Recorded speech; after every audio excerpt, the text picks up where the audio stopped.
Хаач утсан монгол хүн дасан зохицох чадвар өндөртэй байдаг л гэдэг. Мал бол монголчуудын тусгаар тогтнол юм байна л да. Сар шинийн баяр чинь чи ганцаараа биш юм аа гэдгийг бас биднэрт ойлгуулдаг бас баяр гэж юм байна гэдэг мэдрэмжтэй энэ зөв үү? Монголын мал аж ахуй чи өөрөө бол аж ахуйн өөрөө зов баг. Аж ахуйн өөрөө хүнийг хүмүүжүүлж байгаа. Хүнийг хүн гэж бодохоос илүүтэй бүр малыг хүн гэж бодсон ард түмэн чи бол сэтгэл зүйн хувьд энэ бол гайхамшигтай ард түмэн. Монгол ирчүүдийн саар зүйлс нэлээх нийгэмд их олон сонсогдож байна, танигдж байна, мэдэгдэж байна. Гэвч соёл уламжлалын үед бид нар яг энэ зүйл дээр ямар байр суурьтай байж ирсэн юм болоо. Нүүдэлчдийн гол онцлогч бол нэг дугуй цикл дотор нэг байгаад байгаа учраас нэг гэр, нэг хотел, нэг нутаг бошуу гэдэг юм нэг байгаад байгаа учраас нэгдмэл үндсүүл гэж юм бол байсан юм байна шүү дээ. Монгол хүний хувьд бол энэ аав, ээж, өвөг дээдс гэдэг юм бол хүндэтгэж, тэгж санаж үйж тэр сэтгэл санаа гэдэг бол бүрэн бүтэн болдгийм байна даа гэж би бол боддог.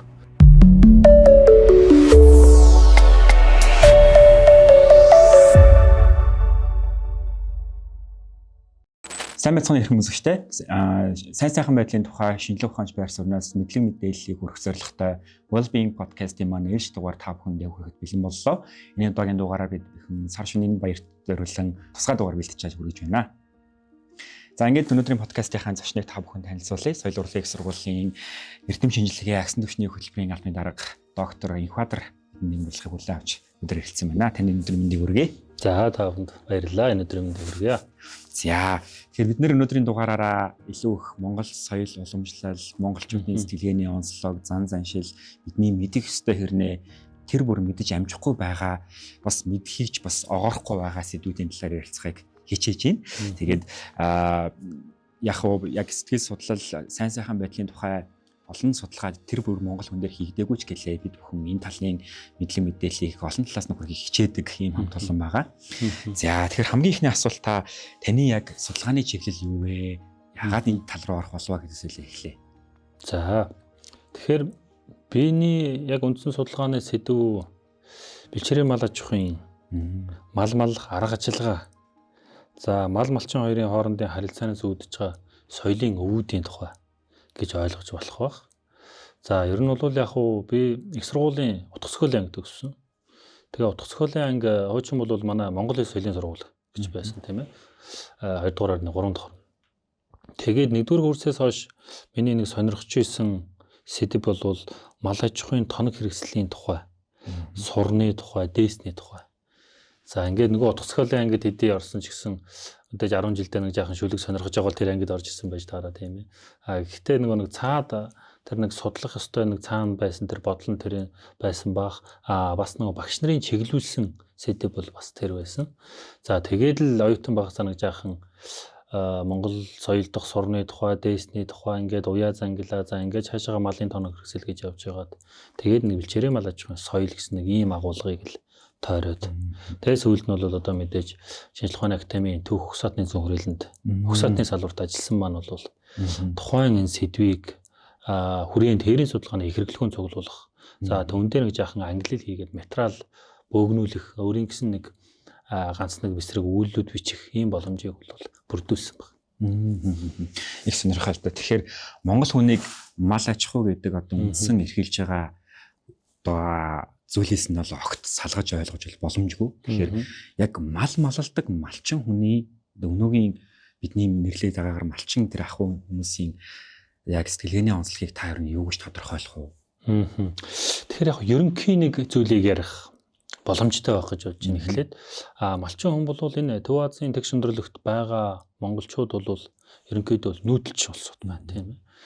Нүүдэлчин улсуудын онцлогийг ярихын тулд нөгөө талыг ярих хэрэгтэй. Нөгөө тал нь мэдээж сууршмал иргэд гэж би чи тэмдэглэж иржээ. За энэ хоёрын хоорондын ялгаа юу гэхээр зэрэг хоёулаа хүндцүүлтэй.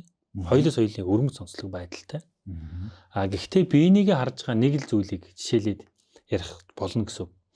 Жишээлбэл малчин хүн бол нүүдэлчдийг хараад яасан их хог новштой юм бэ гэж харж болно. Бодож болно. Ягаад гэвэл тэр чинь жилийн дөрөв үйлрэлд малынхаа аяыг хараад байнга нүүж идэг, хөрөл хөдөлж идэг гэсэн үг шүү дээ. Хөдлөхийн тулд тэр чинь их химийг тээж авч явж чадахгүй. Бага л имийг аав. Яг өөртөө хэрэгтэй юм л авч явна. Яг энэ цагийн хэлээр минималист гэдэг зүйл байна. Тийм гэж хэлж болно. Яг өөртөө хэрэгтэй юм авч хэрэг болох юм авч болно. Бусад хэрэглээний юм байгальд нь байлгана. Өв сургамал мод байх юм бол ургаж байгаа чигт нь байлгана. Ан амтан байх юм бол өсөж үржиж байгаа чигээр нь байлгана. Гэхдээ тэрийг эзэмшнэ. Нөгөө сууршмал иргэд чинь болохоор зэрэг яг үүсрэг нэг дороо байгаад байгаа. 100 жил, 200 жил өвлөөд ингээ байгаад байгаа нь шүү дээ. Нэг хэрмэндээ, нэг цайзтаа, за эсвэл нэг байшиндаа, нэг барилгадаа хажуудаа имийг байлгахыг хичээнэ. Нөгөө байгаль дээр байгаа ургаж байгаа имийг зойронд байлгахыг хичээнэ. Өөртөө ойлгохон байлгахыг хичээнэ. Нүүдэл чи тэрийг хараад их хөрөнгөтэй байна гэж харж байгаа бол нөгөө сууршуулсуучин тэдний чи хараад нүүдэлчдийг хараад эн чинь баг хоосон юм шүү. Тарчихсан юм шүү гэж харна. Ингээд энэ хоёрын биеиндээгаа бол одоо нөгөө нэг физикийн уугаар бол ойлголтоор бол хоорондоо байгаа дээр байгаа юм доотлолт байгаа юмд жижигхэн. Доор байгаа юм дээшээ харахаар бас жижигхэн харагддаг. Нэг ийм тань мэдгүй нэг ийм хоёр юм байгаад.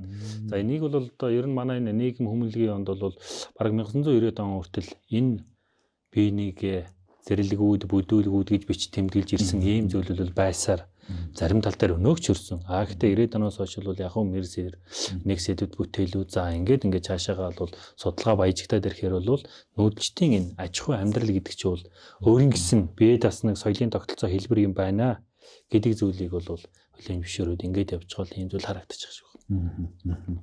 Тэгэхээр нүүдэлч ах уу гэдэг бол өөрөө яг таны хэлж байгаачлан яг л өөрийн гэсэн бие даасан онцлогтой, давуулж талтай, сул талтай асуудлаа шийдэх өөрийн арга барилтай юм байх нь л дээ. Энэ нь магадгүй хүн хоорондын харилцаанд ер нь ямар одоо сайн талуудыг авчрах боломжтой вэ? Тийм. Одоо бидний яг нэг баг амны хиллэг шахуулсан нэг үг байгаа. Нүүдэлчид ер нь ялангуяа Монгол улсууд багаар ажиллах чадваргүй ч гэдэг юм. Харин тийм. За хүн хоорондын харилцаа хоорондоо харилцаж чадахгүй гэх гээд нь шүү дээ. Хамтдаа юм хийж чадахгүй л гэх. Гэтэл нүүдлэн эрхлэх энэ мал аж ахуй эрхлэх арга ажиллагааны хэлбэр чинь өөрөө хүн хүнтэйгээ харилцахаас одоо яг таны асуугаад байгаа эерэг байдалтай харилцахаас сайн сайхан имийг бодож харилцахаас өөр арга байхгүй. Бид нар нэг 20 км-ийн юм уу 30 км-ийн зайтай хоорондоо энэ одоо говьд гэж бодъё л да өвлжөөтэй ингээд амьдарч байгаа биенээсээ нуугаад нэг муу юм хийж юм тийм юм байна гэж байхгүй. Нүүдэлчдийн сэтгэлгээний онцлог бол юу ч нууж хийж болохгүй. Их ил тод юм байна. Тэнгэрээс нууж болохгүй. Хүнээс нууж болно. Тэнгэрээс айгаад нь штэ. Тэнгэрээс юм нууцаар хийж болохгүй. Гээд ойлгоцсон ард түмэн чи бол юу тэгж нууцаар юм уу? Юу тэгж муу юм хийх гэдэг тийм сэтгэлгээний онцлог бол тэн дээр илэрхгүй. Яг арга ажиллагааны хувьд бол за би өнөөдөр танаа адууг нэг 20 км хангаад баяа л да нэг үйлжөнөөс нь 30 км байхад би өөрийнхөө адуунд явчиход танаа адууг дарахгүй юм уу жалгын тэр хонхор руу оруулахгүй эсвэл бол сургийг гаргахгүй хүрээд ирэх юм бол эн чин дамжаал аанда нийгэм нь чи тэнд байх тэр нутаг оронд байх сарлагдаад боломжгүй болоод явчихна сэтгэл зүйн хувьд энэ бүх юм дээр илэрнэ. Хөдөлмөр эрхлэх дээр, эсгий хийх дээр, ноос, хонь хурах, нослох дээр, унах тамгалах дээр. Энэ бол нийтлэг байдлаа ингээд хамарж ин багаараа хийж болно гэж үзнэ. Нөгөө талаас энэ бол маш их бие даасааж байгаа. Би өөрийнхөө хэрэгцээ бүгдийг хангадаг. Өмсгөө би өөрөө хийж. Идэхээ би өөрөө малаасаа авч. Нүүдэл судалмаа бүх юм өөрөө хийж. Нэг техник юм байна. Өөрийнхөө бие дагаа техник юм байна. Өөрөлд жилийн дөрөв үйлрэлд мал гэдэг юм чинь малнаас мал гараад байгаа үйлдвэр байгаа нь шүү дээ. Энэ үйлдвэрийг эрхэлж байгаа хүн бол одоо малчин хүн юм байх нь шүү дээ тийм юм. Тэгэхээр одоо барууны нийгэм шиг цагаан дээр хараар бичээд яг ингэж хамтарнаа. Асуудал үүсвэл ингэнэ гэдэг зохион байгуулалт хэлбэр байхгүй хэрнээ. Ерөөсөө л амьдралын хөвшлэрэл тэр зүйл тогтцдог байх нь шүү дээ. Тий. Зохион байгуулалтын хэлбэр гэдэг юм нь өөрөө амнаас ам дамжаад үрээс үр дамжаад өвлөгдөд ирдсэн тийм л хэлбэр юм байх. Ёс заншлаараа уламжлалтад ирдсэн. Тэгээд ер нь бол энэ нөгөө нэг нүүдэлчд бол их тийм прагматик ард юм уу? Хэрэг төрөн биелсэн. Хэрэг болохгүй юм бол устдад л үгүй болно. Хэрэгтэй учраас энэ ёс заншлын элементүүд л өнөө хүртэл бидний үед уламжлалтад ирдсэн ийм зүйл л байх гэдэг.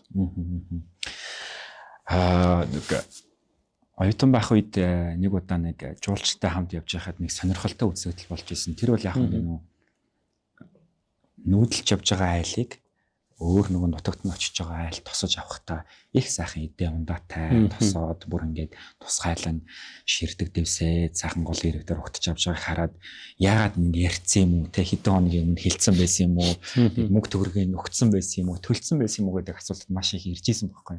Тэгээд тэр өөрөө надад ингээд миний өвдөр тэр өрөөсөө нэг юм гайхахаар зүйл байгаагүй. Гэтэл анхудаах ингээ харь хүн тэрийг гайхаж хүлээж авч байгааг хараад хөөх эн чинь бидний онцлог юм байна штэ гэдэг төгийг анх ойлгож байлаа л та. Тэгэхээр яг энэ шив шинжил ерөөс таны яриад байгаа зүйлийн нэг илрэл байх нэ дээ. Тий, тэгэлгүй яг одоо сайхан асуулт байна. Ер нь бол энэ нүүдэл бол нэг газраас үндсэн зорилго бол малыг өвс багассан байвал өвстэй газар сорго өвчээртэй газарт аваачиж байгаа шилжиж хөдөлгөө. Гэтэл малчин хүн тэрийг юу гэж ойлгодог вэхээр нүүдэл гэдэг бол бид нар ганцаараа нөгөөгөө гэж үздэг. Тэр байгаль дэлхий тэнд байсан за хардсан их гэдэг газар өвлөж исэн бол за номтын ингэр рүү явлаа гэд бодох юм бол тэнд бас л лус авдаг байсан. Тентхийн лус авдагтай бас очиж цуг байх нь шүү дээ. Гээд үзэхээр чин зэрэг нүүдэлч өөрөө ганцхан хөдөлмөр эрхлэлтээс илүү соёлын агуулгатай зүйл болоо яваад гэж байна. Тийм учраас нүүдлийг эмхтэй хүн, гэрийн эзэн хүн, гэрийн бүсгүй хүн лус баярлуулна гэд гоёод хөсөгдрийгээ хөдлөөд явах нь шүү дээ. Тийм учраас нүүдлийн цай унд гэдэг юм нөгөө хот айлных нь бол бэлдээд нүүдлийн цай гэдэг хүн түрүүний нөгөө нэг ярьсан хамтаж сэтгэхүй гэдэг юм энэ дээр илрээд нь шүү дээ. Чи нүүдэл явж байхад цай унд өгөхгүй чи өөрөө дахиад нүү шүү дээ. Нэг дор хинч тэгж удаас бүгдөө л нүүдэг учраас бүгдөө л солилцдог учраас нүүдэлтийн сэтгэлгээний нэг гайхамшигтай онцлог бол энэ нүүдлийн юун дээр маш хурдан тасдаг. Нэг юм ирлээ, танилцлаа, дахиад явлаа, ирлийн хүн ирлээ явлаа. Энэ дээр бол одоо маневрлах гэх юм уу? Энэ сэтгэл зүйн чадвар бол маш өндөртэй байгаа даа. Одоо бид нар бол энэ нийгэмд ингээ харж шít хаач утсан монгол хүн дасан зохицох чадвар өндөртэй байдаг л гэдэг. Тэр нь ерөөсөө л соёл уламжлалын түүхэн онцлогтой холбоотой байх нь л. Тийм тэр одоо тэр нэг өвлөгж ирсэн одоо бид нар одоо яг тэр мэрэгжлийн үгээр бол юу гэж ярих юм тэр ген бондын сан гэж ярих нь удмын сан гэж ярих нь эдгээр зүйлтэй холбоотой байх нь л дээ. Би нэг нөгөө инхийг сахиулах дээр энэ монголчууд бас маш их амжилттай байдаг юм байна. Одоо ингээд тэмцээн оролдоонд нь одоо ингээд эхний хэд улсуудад нь л монголчууд ордог гэнэ. Ороод байдаг гэнэ. Тэгээд би тэр нэг олон 2 3 дахиад тэр нөгөө нэг юу хаасан хүнтэй ярилцж байхгүй тэр алба хаасан хүнтэй. Тэгээ шалгалт малгалт ингээд авчвал бид нар ч бол заавал юмыг бэлдчихийж байлддаг юм байна. Монгол хүн бол яг зэвсгэн л байвал тэгэл гаравчих юм байна. Нөгөө улсууд ч бол зэрэг ховц сонор байдаг юм юу байдаг нэг жижигхэн зүйл дутуул байвал гэтэл монгол хүн бол яг гол үндсэн зүйл л байвал ингээд болдог. Энэ бол одоо монголчуудын тэр сэтгэлгээний их тийм онцлог өмнөх өв сантай бол холбоотой юм гэдэг нэг тийм зүйлийг ярьжсэн. Тэр бол надад их тийм ихтгэл өнөмшлтэй санагдаж. Тэгэхээр нүүдэлж авах соёлоос үүдсэн бидний амьдралд эрг сайн талууд бол бид нар нилээд хөөх байх нь. Гэвч бид нар ч одоо нүүдлэхээ бараг болчлоо. Хүн амын маань бараг 60-70% нь суурьшмал иргэншлийг сонгоод одоо их соёлын өрмөц онцлог бүрдэн амьдарч байна шүү дээ тийм. Тэгэхээр таны ярианаас ингээд эхний 2 асуултын хариултаас л би манай Монгол ард түмэн бол их багаар ажиллах чадвар их өндөртэй, их юмыг олон талаас нь хардаг, байгаль ихтлгээтэйг их ойлголцож ирдэг ард түмэн юм байна гэдэг сайхан зүйл сонсогдож байна. Гэвч бид нар энийг алдаад байна гэдэг нэг одоо бүгд сайн мэдж байна. Тэгэхээр яаж одоо энийг зогсоох уу? Яавал дээр юм бэ юу? Тий. Одоо таны ингээд асуултууд байгаа нэлээд нэг тийм сайн сайхан гэдэг нэг өгөөд байгаа. Тий. Энийний цаад одоо миний бодлоор бол энэ бол монгол хүний онцлог. Энийг монгол хүний онцлогийг яаж хэлэх үү гэд бодохоор номтхрон орон гэж хэлэгдэжсэн юм байна. За монгол юм байна, төвд юм байна, энтхийг юм байна. За эдгээр дээр бол тухайн улсуудын нэг тийм онцлог шинжүүдийг ялгарх юм биш үү? Одоо тухайлах юм бол монгол хүн бол бэлэгдлэр. За төвд хүн бол шидээр. За урд хөрш манай урд хөрш бол одоо бил винчингээр альва нэг зүйлд хандна гэсэн нэг ийм ойлголт монголчуудын. Төрөний яриад байгаа таны тэр үгэнд байгаа сайн сайхан зүйл миний саяны хэлсэн бэлэгдэл гэдэг байгаа юм бол ерөөсөө монгол хүний сэтгэлгээний гол онцлог юм байна. За. Амны бэлгээс аштын бэлэг гэж ярих юм байна. За яг одоо бид бүхний одоо жилдээ нэг тэмдэглэж байгаа цагаан сард энэ бол бэлэгдлийн баг оргил үе гэх юм уу, цогцолбор гэх юм уу, чуулбар гэх юм уу, энэ зүйл нь бол цагаан сар дээр тохиож идэг юм байна. Юм болгон дээр.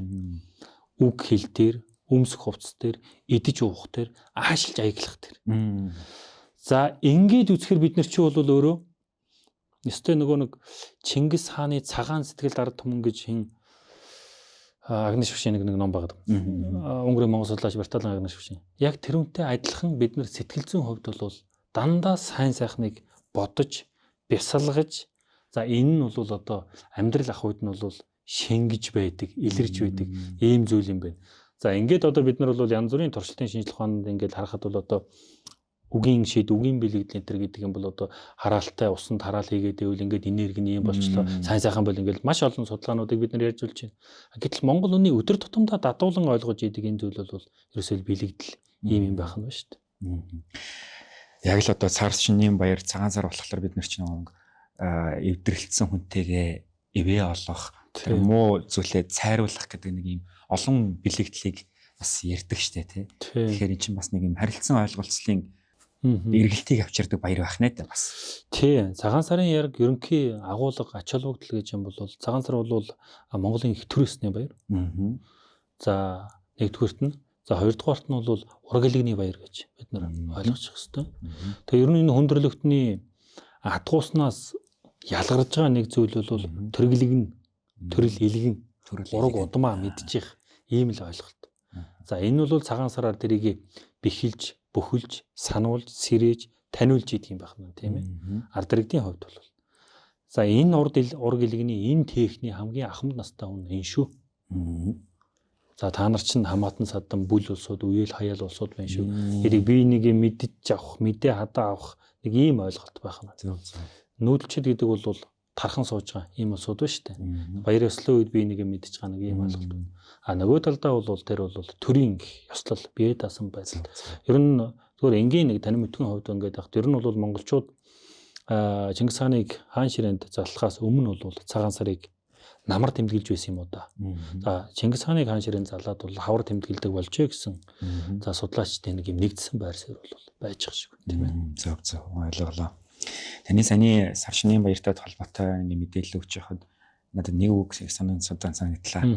Одоо сэтгэл судлаач хүний хувьд монголчуудын сэтгэл зүйрэл мэндийн асуудлыг ярангуут яг энэ цаг үеийн залуучуудын донд ганцаардл гэдэг үг, ганцаараа байх, ганцаараа хэрийг мэдрэх, шаналлах гэдэг нэг юм бас нэг юм сөрөг утгатай мэдрэмжийн нэг юм илэрхийлүүд байна л та. Гэвч сар шинийн баяр чинь чи ганцаараа биш юм аа. Чи чинийг олуулаа шүү, том гэр бүлийн нэг хэсэг шүү гэдгийг бас биднэрт ойлгуулдаг бас баяр гэж юм байна гэдэг мэдрэмж төрөл энэ зөв үү? Тийм. Тэглүү яг тийм ойлголт бол авч болно тийм ээ. Ер нь бол хүн гэдэг чинь бол хаанаас өсөж бүрэлдсэн. За бидний хамаатан сатан ах トゥ нар юу юм, ямар ч санчтай гэдэг юм бол ойлгож авч болох юм байна. Түрүүний таны асуултанд би бас дутуу хариулсан байна. Одоо нөгөө бид нар соёлын Монгол соёлыг ийм уламжлалаа. Одоо гээж ийн үгүй юу гэсэн нэг тийм санаа байсан тийм ээ. Сүүлийн 30 жил бол одоо бид нар нийгэм соёлын олон хүчин зүйлийн нөлөөлийн улмаас маш олон юм бол гээж байгаа. Гэхдээ соёл бол өөрөө дандаа бүтчихийдэг. Дандаа шинэ зүйл орж идэг. Ингэж юм идэвхтэй юм явц, үйл явц гэж үзнэ. Магадгүй олон мэдээлэл донд тухайн үндэстний мэдлэгүүд гээгдсэн, утга чанар нь алдагдсан, арилсан, хайлж байгаа, усаж байгаа ийм зүйл бол байгаа юу гэвэл байгаа. За энэ нь бол юунаас болоод гэхээр бид бүхний яг эрхэлж байгаа аж ахуйтайгаа холбоотой. Эрхэлдэх аж ахуй одоо бид нар ч бол яг нэг яг зуны дэлгэр цагтл одоо ингээд бид нар яг энгийн байдлаар ингээд зуны дэлгэр цагтл малчаа айлд очиод байгаа байхгүй юу? Тийм шүү дээ. За ингээд малчичвал за нэг ийм байдаг юм байна. Ичээ итгэхэд нэг очиж байна. Тий. За намар цагаар бол нэг ижинд явж байгаа. Намрын зөвлөр. За нэг ийм байдалтайгаа ингээд ойлгоод ангууд мал гэдгийг ганцхан эдийн засгийн үүднээс харж гинөө даа гэж санагддаг. Гэтэл мал бол монголчуудын тусгаар тогтнол юм байна л да. За энэ бол одоо ерөнхий тодорхойлт. Яагаад тусгаар тогтнол гэж байгаа юм? Монголчууд бол тийм үржил шимтэй хөрстэй биш шүү дээ. тариа будаа тарих боломж байхгүй тийм ээ. Ховор. Тийм тодорхой бүсүүдэд л тариа будаа тарих бах. Нийт газар нутгийн чинь яалтч хүлийн 405 гушуу малаа адгуулan малж жиж энэ газар нутгийг эзэмшихээс өөр арга байхгүй. Тэгэхээр малны нэг үн цэн гэдэг юм чинь тэнд байгаа тооз. Тусгаар тогтнол гэдэг юм чинь энэ нутгийг эзэнтэй байлгахад байгаа даа. Хоёрдугаар тэрнээсээ дагсан тэр нэг сэтгэлгээ, сэтгэхүй гэж юм л ярина. Одоо бид нар бол ялангуяа хүнийг хүмүүжүүлж байгаа энэ боловсролын энэ ойлголтод чи бол хүүхдийг хүмүүжүүлэхэд амтэн. Одоо зоопарк бол их тийм ач холбогдолтой маа гэдэг юм ярьж штэ. Гэтэл Монголын мал аж ахуй чи өөрөө бол аж ахуйн өөрөө зоопарк. Аж ахуйн өөрөө хүнийг хүмүүжүүлж байгаа. Аж ахуйн өөрөө хүнийг юмыг ястай нөгөө зэрэгэлдээ оршино. Одоо бид нар чинь маш том олон том дэлхийн хөтөлбөрүүд янз бүрийн юмнуудын гол санаанд нь бол байгалийн нөөцийг бага ашиглал гэдэг байгаа үст. Хамтдаа ижил тэгш оршин тогтны амьдрал гэдэг байгаа. Гэтэл Монгол хүний сэтгэлгээнд мал аж ахуйд энэ яг байж идэг. Тэр ан амтан байг. Гэхдээ Монгол яг гол нь төрөний тэр прагматик гэдэг нь ан амтны чинь байлгах гэдэг нь бас сайндаа биш. Ан амтан байхгүй болчвол мал чинь бас байхгүй болчих واخгүй да. Дагаад. Үгүй тэр зээргэрөөс тэр бугуй чинь байхгүй болчвол нөгөө чон чинь мал руу ч орж ирээд болохгүй шүү дээ. Тэгэхээр тэдний чинь зохист хэмжээнд нь байлгаж ягаад малаа бас тодорхой хэмжээнд нь байлгаад гээд энэ сэтгэлгээний онцлогуд нь бол мал аж ахуйн үн цэнийг өсгөж өндийлгэж үүдэг. Тэгээд цаатлын цаад агуулгаараа бол байгалийн энэ нэг тэнцвэртэй байдал гэдэг юм аа бол хангаж байдаг. Ийм л онцлогтой байна л да. Тэгэхээр яг нөгөө малчин ард түмний маань одоо багсан сэтгэл зүйн болон сэтгэлгээний олон чухал зүйлсийг таны ярианаас их ойлгож авч байна. Гэхдээ яг энэ цаг үед энэ үг асуухад бас зарим талаасаа яг малчхуу гэдэг таны хэлж байгаа бид нар илүү их бизнес талтай их холбоотж байгаа юм шиг магадгүй хөрөнгө бэлчнээг нөгөө малын тоогоороо тодорхойлох гээд байгаа нэг ийм сүрэг юм бас байх шиг байна тий. Тийм. Ер нь бол одоо зүгээр яг бодиттой юмар ингээ харж яхад за нэг 500-аас дээш малтай байж иж малчин өрхөл бол нэг 2-3 хүүхэдтэй ийм өрхөл бол амжиргаагаа залгуулад явахаар ингэж харагдаж байна. Яалчгүй нөгөө малын эдийн засгийн үнэлгээ гэдэг юм чинь энэ нийгэмтэйгээ харилцахаар бол тэгээд байна л да. Яалчгүй олон болохоос өөр арга байхгүй. За энээсээ үүдээд бид нар чинь зүгээр яг би хэд хэдэн шалтгаанууд хэлээ л дээ зүгээр судалгааны тодорхой үр дүнгуудыг яагаад бид нар дүүж болохгүй юм. Энэ нөгөө шилжиж төлөвлөгөө гэдэг юмтайгаа зарим талаараа холбоотой байна. Зах зээлээ дагаж байна. Нийгмийн эдийн засгийн хүчин зүйл. Тийм нийгмийн эдийн засгийн хүчин зүйл хотод ойртож байна. Зүгээр энгийн нэг тодорхой шил бид нар отрын бүсүүдээ суурьшлийн бүсүүд болгочлоо. Хуучин отор хийдгүйсэн газруудаа орж ирээд нөгөө шилжиж байгаа улсууд чинь усгүй газар нь ходог модог гаргаад ингээд сууршаад ингээд гараад ирэхээс нэр хөдөлгөөн хомигдчихад байна шүү дээ тийм ээ. Энэ мэт зүйлүүд бол харагдаж байна гэсэн үг. Монголчуудын хүн амын 3/1 нь цэл залуу эдгээр насны залуучууд. За энэ эдгээр насны залуучууд дотор байгаа сэтгэл зүйн эрүүл мэндийн яг хөө ингээ барьцтай тоо мэдээ гэвэл нэг олон улсын дэлхийн эрүүл мэндийн байгууллагаас гаргаж байгаа тоонуудыг л ингээ харж үзвэл залуучуудын дунд сэтгэл зүйн эрүүл мэндийн асуудал түүнийг дагсан зан үйлийн асуудал бас харагдаад байдаг л да. Жишээлбэл малчин өрхүүдийн залуучууд дотор юм сэтгэл гутрал түүнээс дагсан одоо хар үгээр тайлбарлал амиа өгөх үзэгдлэх олонтой малчин өрх дотор юм сэтгэл зүйн хүн бэрхшээлтэй байдлаа хүн төр болгон одоо барууны нийгэм шиг одоо бидний Улаанбаатарын хотын нийгэм шиг нэг газар ороо хүнтэй суугаад уугаа суудагчгүй ч юм уу хуваалцдаггүй ч юм уу эсвэл сэтгэл судлаачтай уулзах боломж тэр болгон байгаад байхгүй нэг юм хэцүү зүйлсэх бараан судалгааны үр дүнгууд байна л да. Та энэ нэр юу хэлэх вэ? Тийм би бол одоо яг тэр талын сайн мэдээлэл юм уу судалгааны баримт бол надад бол байхгүй. Гэхдээ ер нь малчин хүн гэж яаж тайтгардгийн гэх юм уу? Яаж сэтгэл санаагаа тайван байлгадгийн бэ гэдэг талаас нь бол яг уу ярилцаж болох байх. Малчин хүнд юу тусалдаг юм бэ гэж. Малчин хүнд малал тусалдаг. Малчин хүн малаа хараад баясдаг. Төл эзнээ баясгана гэж үг баг. Тийм. Анхны төл хичнээн хатуу хахир өвөл байсан ч гэсэн анхны төл гараад ирэхээр малчин хүн бол жаахан сэвхийдэг. Сэтгэл санааны тайдгардаг. Сэтгэл санааны хувьд жаахан хөхүүн болдог. Ингээд ирэхээр малаасаа баярлах юм олж авна. Малаасаа гуниглах юм олж авна. Нэг унган морин нутаг гүйчэд унган мороо зарцсан байх нь шүү дээ. Харамсаад яг хөө аргагүй ирэхэд ингээд зарчлаа гэд бод. Тэгэхээр нутаг гүйгээд ирэхэд малчин хүнд бол тэр нэг огших, харамлах, өмөлцөх сэтгэл байх нь. Ер нь хэрийн ир хүн унган мороо зарчаад буцаад гүйгээд ирэхэд нь буцаага зарахгүй. Авсан хүн ч мэднэ, зарсан хүн ч тэрийгэ мэднэ. Гүйлгээд алдах юм бол. Ер нь гүйчгийн адууны сургийг бас тэр болгон хүн хилээд байх дурггүй. Нутаг гүйчгийн адгуус байх нь шүү дээ. Нутаг гүйчгийн мөр ч гэсэн хүний нүдэн дээр ил гүйхгүй. Өрөвдмөр шүү дээ тэр чинь. Орой өчийн цагаар юм уу бартаа бараадаж шогсож байгаа тэр унган ижил зүрхтэй төрсөн нутагтаа очдог. Энэ сэтгэхүй өөрөө малчин хүнийг гэгэрүүлдэг. Гэгэрүүлдэг гэж хэлж бараг болно. Яагаад гэгэрүүлдэг тэр хүний сэтгэл зүйн боловсрал гэж юм чинь хүн юмыг хайрлах гэдэг шүү дээ тийм ээ. Тэрийг малаасаа хүн сураад байна шүү дээ. Энэ бол нэг тийм айхтар уянгийн халилтай ийм ихээс илүүт яг бодит амьдрал дээр байдаг юм. Тэр болгон дээр одоо ингээд богмал төлж ийгээд бодъё л доо. Хургаа голчихч байдаг юм уу? Эсвэл ихэр хурга байжгаад нэг нь эндчихж байдаг юм уу? Одоо ингээд яг нэг хурганы нүд тоншоод сурцсан хэрэг мэрэ байдгийг шүү дээ.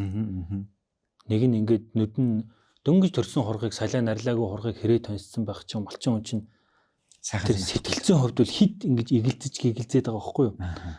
Энэ нь бол Монгол хүний тэр их нинжин сэтгэл гэдэг юмыг малаасаа би авдаг бах та гэж боддог. Тийм ч учраас малчин хүн аливаа нэг юмыг ойлгохдоо ийм амьгүй юмыг ойлгохдоо амтэй гэж ойлгодог. Малаа ойлгохдоо хүншүүлж ойлгодог. Бүр тодорхой хэлэх юм бол мал тэгж боддгийн гинлээ гэсэн нэг тийм үүр хиллгүүд байгаад байгаа байхгүй. Одоо адуу гэхэд унах нь унаасаа уруу газар хөтлөөсөө гэж адуу боддгийн гинлээ. Хүн ингээд бодохоор энэ мал ярддаг юм уу гэдэг юм уу ингээд нэг тийм бодмор ингээд бараг зарим ч одоо илэг догч хийж болмор. Гэтэл мал адуу гэдэг юм чи бол уруу газар хамгийн хэцүү юм байна. Уруу газар унахад тэр адуун зовлонтой байт юм бэ гэдгийг л өөр хожтой хэлэх гээд нь шүү дээ. Улт руугаа авчих гээд байт юм, чэжээ балавчих гээд байт юм байна. За тийм учраас уруу руу хөдлөөд яваач. Гээд таван хошуу мал болгон дээр ийм журмалцсан үг хэллэгүүд байна. Хүнчлээд бодцсон. Тэгэхээр чин зэрэг хүн хүнийгээ хүн гэж бодохоос илүүтэй бүр малыг хүн гэж бодцсон ард түмэн чи бол сэтгэл зүйн хувьд энэ бол гайхамшигтай ард түмэн. Энийг бол жуулчид гэж бичсэн байдаг. Монгол хүн ямар цайлган сэтгэлтэй, ямар гинэн юм бэ? Ямар хүнд тусрахгүй юм бэ? Хүнд тус болох гээд байдаг. Энэ нь өөрөө нүүдчдийнхээ амьдралтайгаа зайлшгүй холбоотой. Чи өөрөө хүнд тус болохгүй бол чи яг тийм байдалд орно. Унаа ицсэн явж байгаа хүн чи унагийн юулээд өгөхгүй бол чи дахиад тараагийн хавар нь морчин улдсан морцсон ицсэн явхад нөгөө хүнтэйгээ чи яаж золох вэ? Нэг нутагт байж байгаа юм чинь. Хамгийн тогтвортой юм чинь нүүдэлчдээ өвлжээ байхгүй юу? Тэрнээс өөр арга байхгүй. Нэг үеэрээ, хоёр үеэрээ, гурван үеэрээ тэр нутагт байна. Өөр хинж очиж өвлждэг. Өөр хинж очиж. Нөгөө дорж гэдэг хүн тэр нутагтаа сайн л байхгүй бол үе удам яг тэр чинь баг банкнд хадгалж байгаа мөнгө шиг байхгүй юу? Тэр үний нэр чинь. Хойшоогоо явал нөгөө хүүхдтэй тийм ээ. Хүнтэй харьцах, малтай харьцах юмнууд нь ингээ хичээгээ явж байна. Ер нь бол нүүдэлчдийн тэр нэг харилцаа гэдэг юм чи өөрийн нөгөөс хүнтэй харьцахаас илүү малтай муухай харьцах юм бол буцаагаад бас нэг тийм ихтгэл даахгүй болоо. Ер нь бол мал нүдэд байгаа, адуу нүдэд байгаа хүн бол нэг тийм базаалттай биш байдаг. Ингээ яваад байдаг.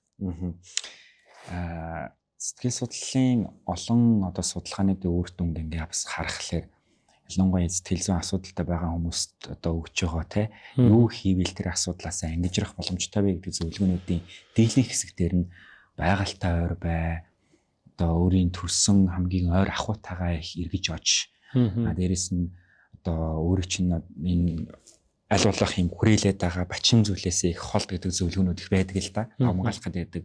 Хуулингийн ярианы яг дурдаад байгаа нөгөө байгаль ихтэйгээ ойр байх, өөрийн өсөж төрсэн зүйлтэйгээ их тийм ойр очих, иргэн санагалцах тэр зүйлсийг л бас их хэлээд байна уу даа гэж би бодож сууж илаа. Тий. Одоо миний нөгөө сэтгэл судлч бол миний мэдэхгүй сэдв. Гэхдээ хоёулаа ингээд хоорондоо ярилцаад гарнаад их сайхан санагдаж байна. Одоо жишээлбэл Монгол хүний юу гэдэг чинь яаж ингээд ийм сэтгэл судлалын үүднээс аваад үзэх юм бол ямар ард түмэн юм бэ гэдгийг л хоёулаа нэг ярих гэж үзээд байна тийм ээ. Гээд үзэхээр Монгол хүн бол тэр хүүхдийг хүүхдэр нь ямар хүүхд вэ багаас нь тэрүүнийхэн тэр нэг сэтгэл зүйн одоо хэв шинжүүд байна шүү дээ.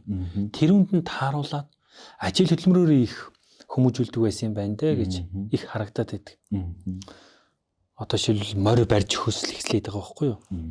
Ялангуяа би одоо нэг 6-7 настайгаас эхлээд хурдан морь унсан.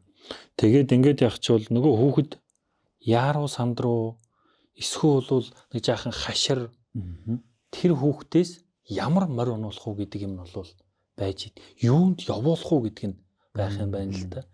За нэг жаахан хөвсөргөндөө хүүхэд, ойргондөө хүүхэд байгаадах юм бол тэрийг их багаас нь адуунд явуулчих юм бол тэр бол тэгсэгээл улам л тэр сэтгэл зүйн өөрт нь бүрэлдээд явах юм байна шүү дээ.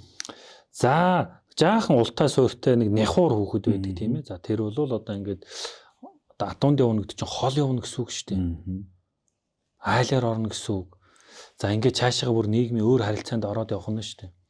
За нөгөө жаахан омтхойдоо жаахан хөвсөргөн хүүхдийг ойрхон байлгаад хонд явуулаад ах юм бол тэр жаахан тогтох нь байна. Жаахан хашин дуухан морь унуулаад ах юм бол тэр бас жаахан тогтох юм байна тийм ээ.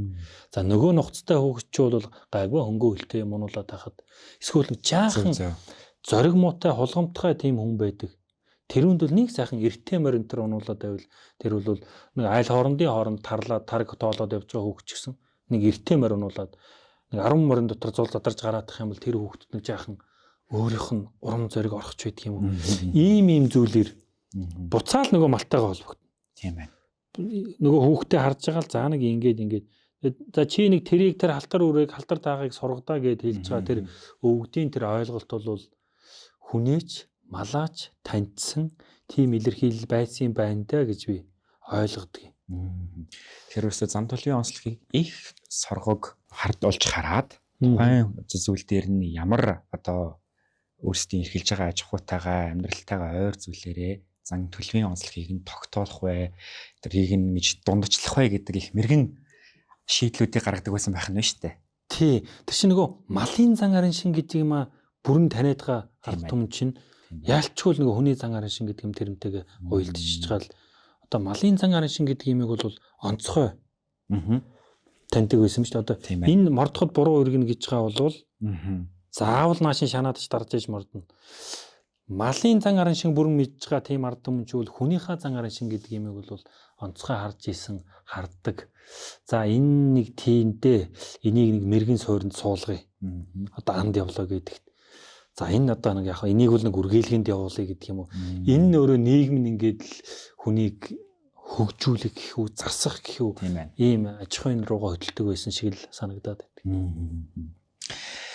Би тэрнээс нэг асуултыг ирэх асуумаар санагтаад л түрүүн сая суугаад байлаа. Яг уу энэ цаг үеийн энэ Монгол залуучуудын хүнд сайн зүйл их олон байна л да.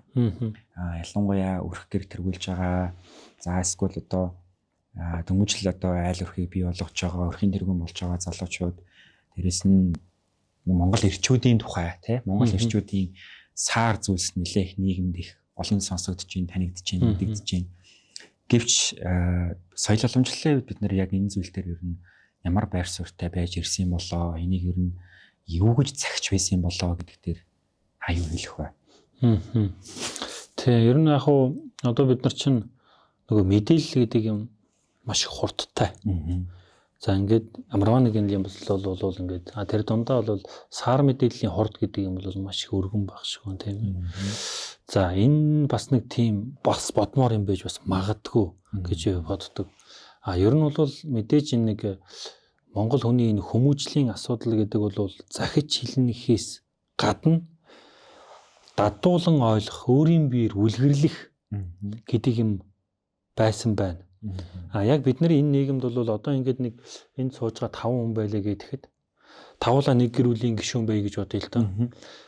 бид бүгдээр хамт амьдардаг байсан биз дээ. 80-тай хүн, 60-тай хүн, 20-тай хүн, 10-тай хүн бүгдээр хамт байх нь. Эдгээр харах нь шүү дээ.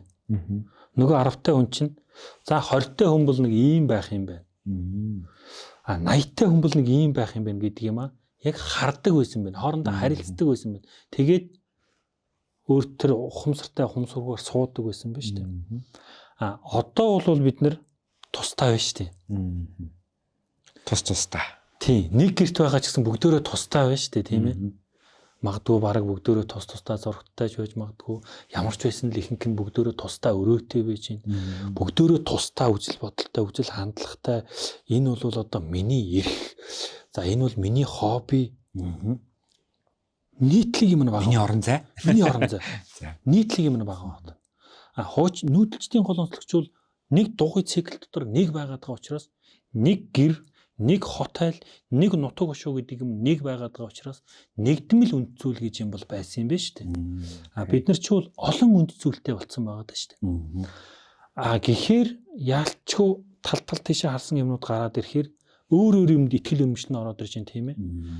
Олон нийгэм соёлын олон хүчин зүйлийн нөлөөлөл чинь нөгөө саар мэдээллүүд гарах шалтгаанууд чинь болоод ижиж бас магадгүй байхгүй юу? Өөрөөр хэлбэл чи аавынхаа өвөөгийнхөө ярьж хэлжсэнээс илүүтэй тэнд нэг байсан төв алгасаж байсан нэг хүний сургаал номлол руу бид нар орчоод байна шүү дээ. Тэгэхээр чин бид нар жах энийг бодох хэрэгтэй тийм ээ. Эргэцүүлэх хэрэгтэй юм байна. Тийм л юу руугаал орчоод байгаа шүү. Мэдээж хүндрэлтний нэг нийтлэг хөгжил гэж юм байна. Ингээд мэдээллийн нэрэн үед амьдарч байна. Гэхдээ яаж ч бодсон өмнөх зүйлийнхаа дараа энэ олдтой байдал бид нар чи энд л амьдрах гэдэг учраас өөд чи явахгүй учраас нэг ийм зүйлийг л бодох юм болоо да гэсэн. Түрүүн хойлонгийн ярианд нэг сар шинийн баярын тухай, цагаан сарын баярын тухай нэг их хэсэг өргөсөн. Яг уу энэ цаг үед бид нар нэг энэ баярыг нэг илүү за хиндэ юугаа бэлгэлэх вэ? Ширээн дээрээ юу тавих вэ? Магадгүй юу өмсөж зөөх вэ гэдэг нэг юм хэлбэр гэлчихэр арай хатуудах юм болоо нэг тал руу орох гээд байна л да. Эндийн баяраас бидний хамгийн одоо энэ цаг үеийн одоо суурин иргэншилтэй байгаа залуучууд бид нар юуг ойлгох ёстой вэ? Юу бид нар мартаж болохгүй вэ? Тий. Түрүүний ярьсан бэлгэдлийн тухайн асуудлыг жаахан дэлгэрүүлээд жишээлээд ярих боломжтой байх гэж бодож байна. Ер нь бол одоо бид нар одоо нэг л зүйл одоо эдээ ундааны тухай л ингээд ярил л да. За ер нь бол айл болгон өргөн том одоо тургмах бүр ууц тавихыг ингээд хичээж ин тийм ээ. Энэ бол мэдээж зөв. Гэлээ гэхдээ бид нар юу ойлгох гэдэг юм гэдэг зүйлээр. Тэгэхээр Монгол сэтгэлгээний нэг онцлог бол альва нэг бүхэл имийг нэгж зүйлээр нь төлөөлүүлээд ойлгодог. Энийг бэлэгдэл гэж үздэг. Тэгвэл зөвхөн тэр цагаан сарын уудсан дээр ярихад юу бэлэгдээд тэрийг төлөөлчих болох юм бэ гэдэг. За одоо нэг жаахан идэрхэн насны улсууд байлаа гэдэг бүтэн тэр ууц шүүсий чинь бол нас илүүтэй 74 өндөр байхад болчих чинь тий. Тэр дотор махнаас нь тэр гургалтай нь байхад.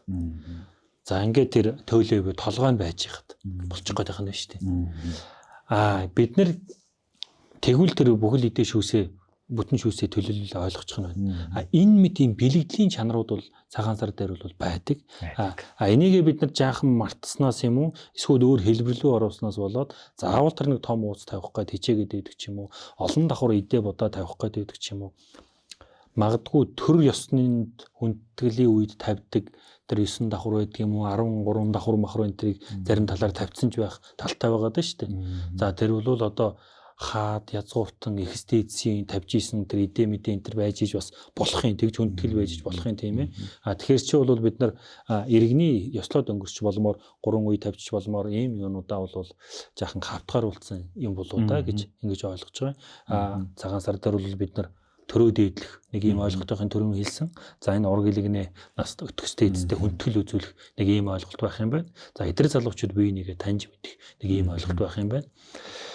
За ер нь ямар хувцастай, унартай, эдээтэй, ундаатай энэ цаана ямар агуулгатай гэдэг юм мэдчих яг нэг ийм ойлголт л явах нь байна те цагаан сарын ачаал өгүүлбэрүүд. За бидний яриа ер нь бол жаргах тал руугаа хандж байна. Гэхдээ би нэг Монгол хүмүүсийн зам төлөвийн талаар, харилцааны талаар нэг 2-3 асуумаар байна. Ер нь Монгол малчин аж ахуйгаа дагсан энэ хүмүүсийн бухимдал гэдэг зүйлээ ер нь хэрхэн илаашуулдаг байсан юм бол хэн одоо зохицуулдаг байсан юм бол гэдэг надад сонирхолтой байна л да. Нар л одоо яг хөө нэг гар утсаа барайл нэг хин нэгдээ бичдэг ч юм уу өөр өөрсдийнхөө нэг зохицуулах аргачлал байгаад байна шүү дээ. Гэтэл эрт үед чинь тэр юм л их баг байлаа шүү дээ. Эрт гэдэг чинь хэдхэн жилийн өмнө гэсэн үг шүү дээ ер нь. Хүн малд бол нэг төдийлөн хойлоо явдггүй. За ингээл уурлаа одоогийн байдлаар стресстэй илээ гэж бодъё тий. Тэгээ бодохоор чинь хонд явхад байдгийм үү? За нэг 5-6 км. За ингээд бодмолд явхад нэг 10-20 км. За ингээд говьд бол тэрнээс цаашаагаа ингээд явна. Ганцаараа л явна шүү дээ. Ганцаараа байхаар чинь хүн яах юм? Юмыг дандаа ажиглана, бодно. Юмыг дандаа тогтооно. Юмыг дандаа эргэцүүлнэ. Ингээд ажиглаад байхаар зэрэг танин мэдгүй юм бол чанар өсөж байгаа байхгүй юу? Танин мэдээд ойлгоод ирэхээр тэр чинь одоо магадгүй тэр стресстэй зүйл юм уу? Тэр нь одоо бид нар ингээд нэмж энэ төр хэлэх юм бол одоо баг энэ бол бяцлаглалын хэлбэртэй байж тээ энэ төр гэсэн ийм зүйлийг бол ойлгож болох байх. А ер нь хүн яг гав ганцаараа байжгаад стресстэй байхгүй юм байна шүү дээ ер нь. Заавал нэг юмнаас харилцчиж нэг юм өгчиж авчиж ингээд стресстэй юм байна шүү дээ. Ганцаараа ингээд хол гарцсан байхад бол ичнээ ингээд стресссэн болвол тэр нь аанда тайтграл болдог, тайвшрал болдог.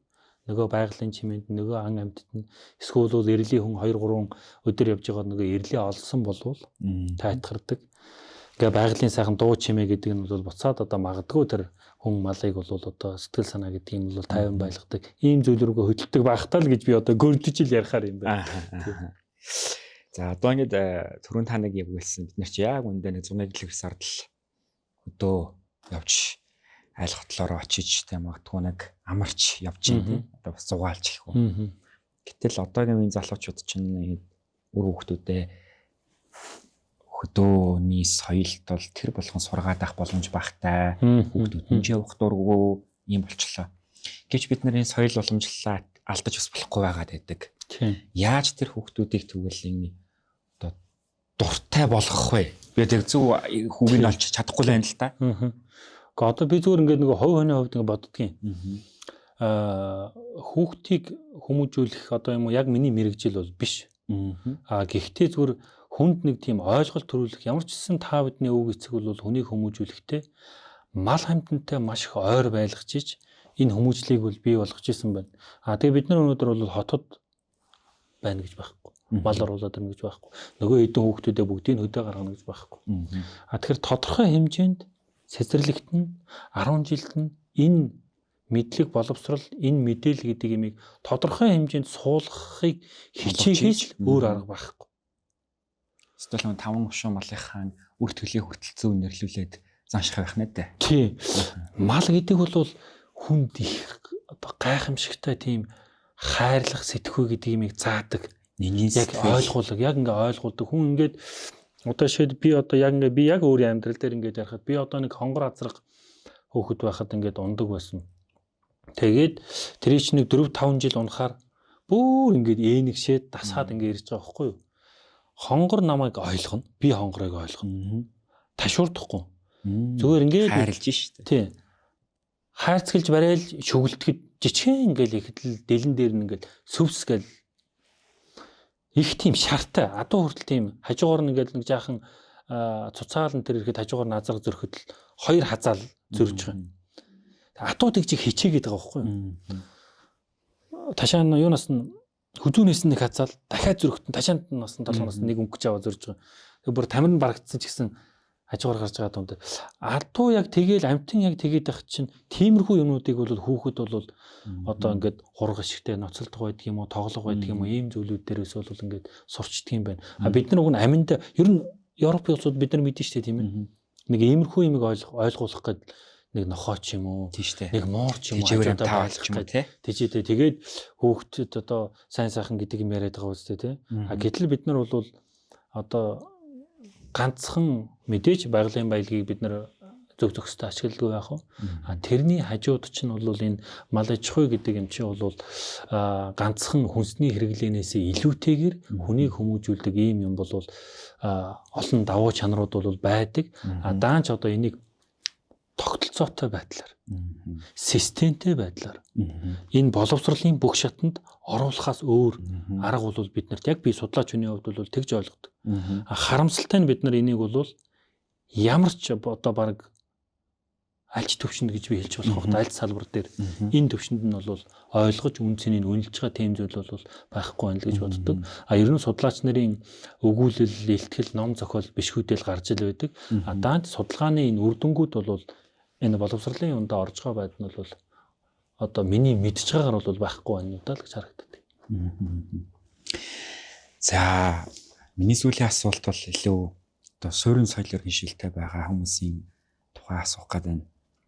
Яг уу бид нар бол ингээд нэг юм тэр болгон байгальтай ойр байхын тулд одоо их тийм уул руу гардаг ч юм уу эсвэл гол ус руу очих боломж бас бага шүү дээ бид нэр яг энэ нэг юм бужигнсан энэ амьдралд.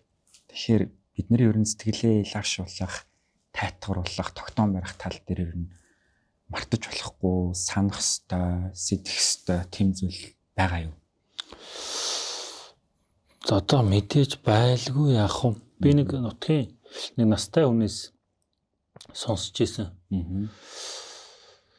Аавын нутгийн алаг бол хүнд им болдг юм та гэж сонсч ийсэн. Тэгээд би тэр үед яг зүгээр нэг ямар ч юм гээд буучаад тэгээд сүүлд одоо ингээд нутагт очиод ингээд шогшиж явхад ингээд за үнэхээр тэр бол би аавтайгаа хамт өнгөрүүлсэн хугацаа. Ер нь бол хүний амьдралын хувьд бол одоо сайхан амьдрал хийсвэлээ бол олон сайхан дурсамжуудын нийлүүр чинь тэр байж магадгүй. Гэж үзэх юм бол би аавтайгаа цуг бүтээсэн тэр нутаг тэр уулус байгаад байгаа байхгүй юу? Тэгэхээр тэр зүйлүүд чинь буцаад өөрийг чинь амьлуулад сэргээж идэх юм байна да гэж би бодсон. Гээд бодох юм бол хүн заавал хөдөө гадаа явахгүйгээр өдөө гадаа тэр дурсамж бүтээгээгүй усууд байж болно тийм ээ. Тэгвэл Монгол хүний хувьд бол энэ аав, ээж, өвөг дээдс гэдэг юм бол хүндтгэж тэгж санж үйж тэр сэтгэл санаа гэдэг бол бүрэн бүтэн болдгийм байна даа гэж би бол боддог. Энд чинь заавал хөдөө очихгүй зүгээр ингээд амьдарч исэн байшинда амьдарч исэн хороололтоо юм уу тэ аав ээжтэйгээ энэ бол нөгөө хүн ёсны харилцаа гэдэг юм байгаад байгаа энэ гинжин хэлхээ байна шүү дээ. Монголд тийм ч олон асрамжийн газар байхгүй юм шиг байсан. Би нэг үзчихсэн. Би яг нэг асрамжийн газруудын ахмад хүмүүсээс явсан жахан судалгаа авахгүй ганц нэг тойрч үзчихсэн. Ховор байсан. Европт бол энэ бол илүү систем тогтцсон ойлголт болчихлоо шүү дээ. Өндөр наслаа асрамжийн газар очлоо. Ингээд хүн хоорондын харилцаа гэдэг юм өөр юмар хэмжигдээд байгаа үст. Монголд бол энэ бол арай өөр баха. Энэ бол одоо сэтгэлгээний хувьд өвөг дээдсээ бол асрах, хүндэтгэх, тойлох энэ зүйл нь буцаад тэр нөгөө нэг та бидний яриад байгаа энэ хүн хоорондын харилцаа, хүнийг хүн байлгадаг энэ нинжин сэтгэлүүдийн их уурхай үндэс болов уу гэж би санддаг. Хэл яриа гэдэг өөрөө хүний сэтгэл хөдлөл, мэдрэмжийг илэрхийлэх хамгийн том зэвсэг илэрхийлэл болдог. Тэгэхээр бидний Монгол хэл соёлын тал дээр бас нэг асуулт байна. Монгол хэлийг илүү баялаг сурах нь, илүү баялаг ойлгох нь, таньж мэдэх нь биднэрт ер нь юуг авчирж өгч чадах вэ? Одоо манай ахмад эрдэмтэд за ялангуяа хэл шинжилгээний энэ улсууд ер нь бол сэтгэлгээний илэрхийлэл бол хэл юмаа гэсэн. Магадгүй тэр сэтгэх хязгаар нь хэл юмаа ч гэж үзэх. За эсвэл бол хэл бол өөрөө сэтгэж байгаа хэлбэр одоо явцсан гэд юмаа ч энэ төр гэж үзэж ойлголтууд байдаг. Бид нар бол одоо бүгдөрөнгөө би миний хувьд бол үлэмшүүч.